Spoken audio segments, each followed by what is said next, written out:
Shalom, selamat pagi Bapak Ibu yang dikasihi Tuhan.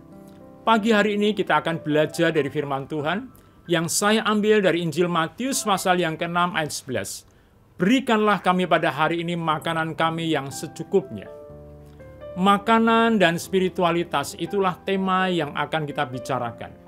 Berbicara tentang makanan atau kuliner tidak hanya berbicara tentang wisata atau masalah bisnis kuliner, tetapi makanan dapat kita hubungkan dengan nilai-nilai rohani. Seperti dalam Matius pasal yang ke-6 ayat yang ke-11. Berikanlah kami pada hari ini makanan kami yang secukupnya. Makanan bisa berhubungan dengan jasmani dan rohani. Jadi penggunaan makanan bisa menjadi pintu masuk dan simbol untuk menjelaskan maksud perkataan Yesus dalam mengajar kepada murid-muridnya.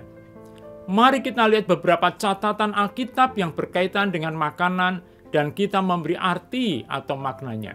Yang pertama, makanan sebagai bukti bahwa cara Tuhan memelihara umatnya. Contoh, pemberian mana waktu Israel di padang gurun dalam Keluaran pasal yang ke-16 ayat 4 dan 5. Jika umat Israel tidak makan, maka umat Israel banyak yang meninggal. Jika manusia tidak makan, maka cepat atau lambat manusia bisa mati. Maka makanan bagi manusia sangat penting.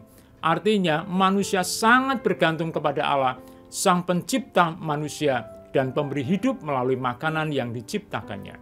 Yang kedua, melalui simbol makanan dan bercerita tentang makanan, kita bisa membawa orang untuk mengenal Yesus melalui perbincangan tentang makanan. Seperti dari mana nasi, sayur, ikan, dan lain-lain yang kita makan. Bukankah itu semua Allah yang mengadakan dan menciptakan? Di sini kita bisa membawa orang kepada Tuhan. Contoh perkataan Tuhan Yesus dalam Yohanes pasal yang keempat ayat 33. Makananku ialah melakukan kehendak Dia yang mengutus aku dan menyelesaikan pekerjaannya. Mengapa bukan tujuanku atau sasaran? Tidak, saudara. Karena Tuhan Yesus datang ke dalam dunia untuk melakukan kehendak Allah, yaitu menyelamatkan manusia yang berdosa. Dan yang ketiga, roti dan anggur dalam perjamuan kudus menghubungkan nilai sakral.